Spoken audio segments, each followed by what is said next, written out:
છું આપની હોસ્ટ અને દોસ્ત કૃતિ. સ્વાગત છે આપનું મંતવ્ય ન્યૂઝની એક વિશેષ રજૂઆત વાનગી શોમાં. Title sponsored by LG Bandhani Hing, essence of authentic taste since 1894, co-presented by Varmora homeware and mother's recipe premium સ્વાદ. દર્શક મિત્રો, આજે મહેમાન જોડાયા છે આપણા વાનગીના રસોડે. પહેલી વાનગીનું નામ છે તેમની કોદરીના કબાબ. હવે આપણે નોર્મલી કબાબ ઘણા બધા પ્રકારના ખાધા જ હશે. કોઈ પણ પ્રસંગ હોય તો સ્ટાર્ટરમાં અચૂકપણે કબાબ તો તમે લીધા જ હશે. પણ આજે મિલેટના કબાબ એટલે કે કોદરીના કબાબ આજે આપના સુધી પહોંચવા જઈ રહ્યા છે. એટલે એકદમ હેલ્ધી, ડાયાબિટીકના પેશન્ટ માટે પણ ખૂબ જ ગુણકારી છે.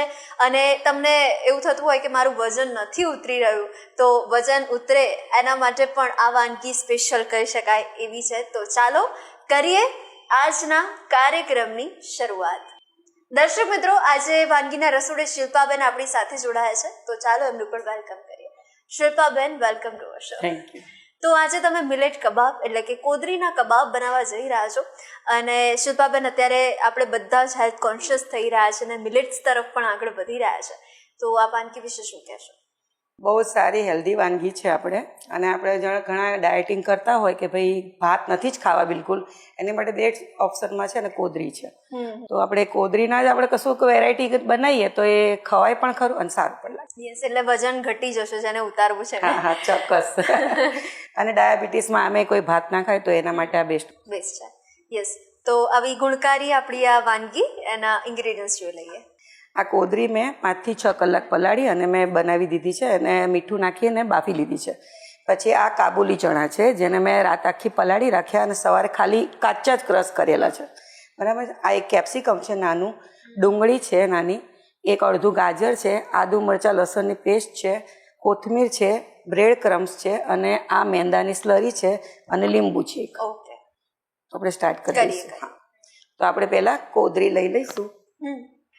તો હવે શિલ્પાબેન, જેને કોદરી ભાવતી જ નથી, કોદરીનું નામ સાંભળીને જેવું થાય કે ઓ કોદરીના કબાબ તો નથી ટ્રાય કરવા, એને તમે શું કહેશો આજે? તમે આજે એક વખત ટ્રાય કરો ને, તમને જ નથી ભાવતી. કેમ કે છોકરાઓને પહેલું જ એમ નામ પડે ને કોદરી એટલે કે નહીં, પણ જો ચાખશો ને તો જ ખબર પડશે કે કેવું લાગે છે. તો આપણે 1 વાડકી જેટલી કોદરી લીધી છે, એમાં 2 ચમચી જેટલી આપણે ચણા, કાબુલી ચણા લેવાના છે. પછી આ કેપ્સિકમ છે એક નાનું, એ લઈ લેવાનું છે. હવે આટલી બધી વેરાયટી અંદર નાખી હોય તો તમને કેમ ના ભાવે, બોલો, કોદરી. પછી અડધી ડુંગળી લઈ લેવાની છે, એક ગાજર, આદુ મરચાં લસણની પેસ્ટ 2 ચમચી, કોથમીર અને મસાલામાં મીઠું સ્વાદ મુજબ 1 ચમચી જેટલો ચાટ મસાલો. લીલા મરચાં નાખ્યા છે એટલે આપણે લાલ મરચું થોડું નાખશું. બસ, હવે આપણે હાથેથી મિક્સ કરી લેવાનું છે. તમને એમ લાગે કે થોડું ઢીલું પડતું છે તો 1-2 ચમચી બ્રેડ ક્રમ્સ તમે એડ કરી શકો છો, પણ આમાં જરૂર નથી જ પડતી.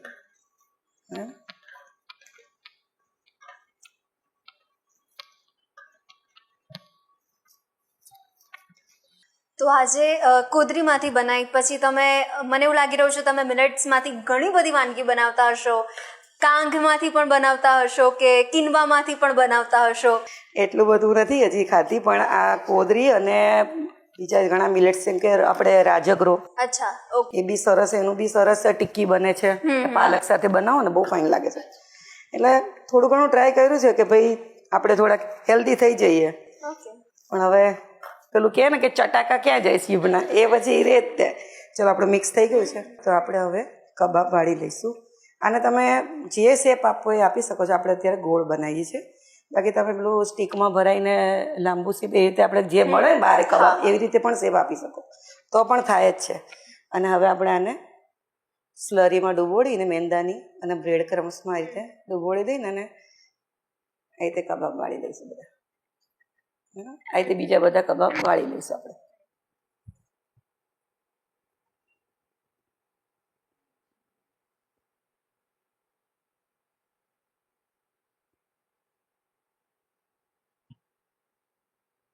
તો શિલ્પાબેન, આજે કોદરી અને હમણાં તમે રાજગરાની પણ વાત કરી, એટલે મને એવું લાગી રહ્યું છે કે આટલી બધી જો મિલેટ્સની વાનગી બનતી હોય તો આપણા વ્યુઅર્સ માટે એક તો એપિસોડ તમારો મિલેટ સ્પેશિયલ કરીને આપણે કરવો જોઈએ. શું કહેવું તમારું? ચોક્કસ કરશું આપણે.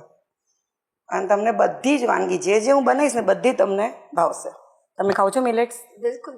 તો બસ, તો પછી તો હવે એકદમ જલસા પડી જશે.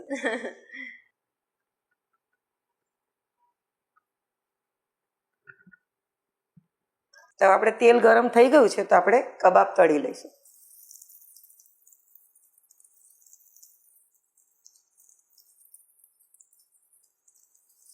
ગોલ્ડન કલરના થાય એટલા તળવાના છે. એકદમ આપણે પલટાઈશું નહીં, થોડું એક વખત ચડી જાય ને પછી આપણે ઓકે, એટલે બ્રાઉનિશ થોડો થોડો કલર આપવા દેવાનો છે. કેમ કે તરત પલટાઈ નાખશું ને તો એ તૂટી જવાનું રહેશે.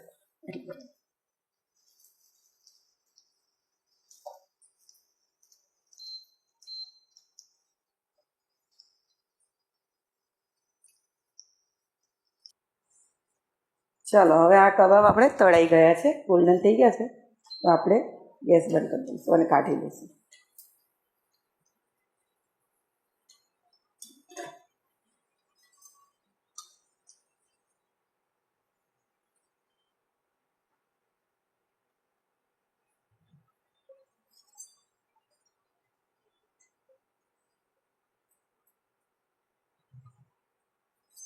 તો આપણે કબાબ તૈયાર થઈ ગયા છે. હવે એની જોડે મળતી ચટણી આપણે બનાવીશું. તો દહીંની ચટણી આપણે બનાવીએ છીએ એની જોડે. તો 2 ચમચી દહીં લઈશું અને 1 ચમચી જેટલી લીલી ચટણી લઈશું. ગ્રીન ચટણી આપણે જે રેગ્યુલર હોય ને, હવે એમાં આપણે છે ને થોડો ચાટ મસાલો એડ કરવાનો છે અને થોડું મીઠું. બસ, આપણે આ બહાર જઈએ ત્યારે કબાબમાં આ લોકો સર્વ કરતા હોય ને હોટલમાં, એવી રીતે આ ચટણી તૈયાર થાય છે. તો આપણે ચટણી પણ તૈયાર છે, તો આપણે હવે સર્વ કરી દઈએ.